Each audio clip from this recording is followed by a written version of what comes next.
The child now sat down to table, but was so occupied with her grief for the blighted roses that she did not even notice the wonderful transmutation of her china bowl. Perhaps this was all the better, for Marigold was accustomed to take pleasure in looking at the queer figures and strange trees and houses that were painted on the circumference of the bowl, and these ornaments were now entirely lost in the yellow hue of the metal. Midas meanwhile had poured out a cup of coffee, and as a matter of course the coffee pot, whatever metal it may have been when he took it up, was gold when he set it down.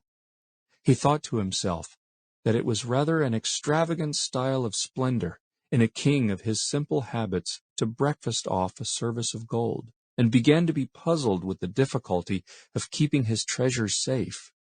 The cupboard in the kitchen would no longer be a secure place of deposit for articles so valuable as golden bowls and coffee pots. Amid these thoughts, he lifted a spoonful of coffee to his lips, and sipping it was astonished to perceive that, the instant his lips touched the liquid, it became molten gold, and the next moment hardened into a lump. "Ha!" exclaimed Midas, rather aghast. "What is the matter, father?" asked little Marigold, gazing at him with the tears still standing in her eyes. "Nothing, child, nothing," said Midas.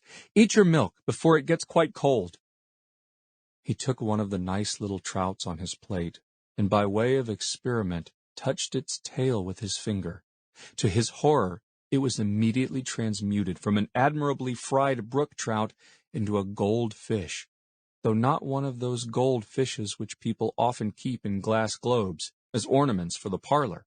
No, but it was really a metallic fish, and looked as if it had been very cunningly made by the nicest goldsmith in the world. Its little bones were now golden wires, its fins and tail wore thin plates of gold, and there were the marks of the fork in it, and all the delicate frothy appearance of a nicely fried fish exactly imitated in metal.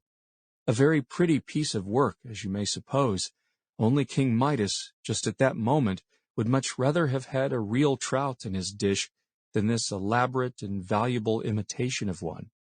Thought he to himself, "How am I to get any breakfast?" He took one of the smoking hot cakes, and had scarcely broken it, when, to his cruel mortification, though a moment before it had been of the whitest wheat, it assumed the yellow hue of Indian meal. To say the truth, if it had really been a hot Indian cake, Midas would have prized it a good deal more than he now did, when its solidity and increased weight made him too bitterly sensible that it was gold. Almost in despair, he helped himself to a boiled egg, which immediately underwent a change similar to those of the trout and the cake. The egg, indeed, might have been mistaken for one of those which the famous goose in the story-book was in the habit of laying. But King Midas was the only goose that had had anything to do with the matter.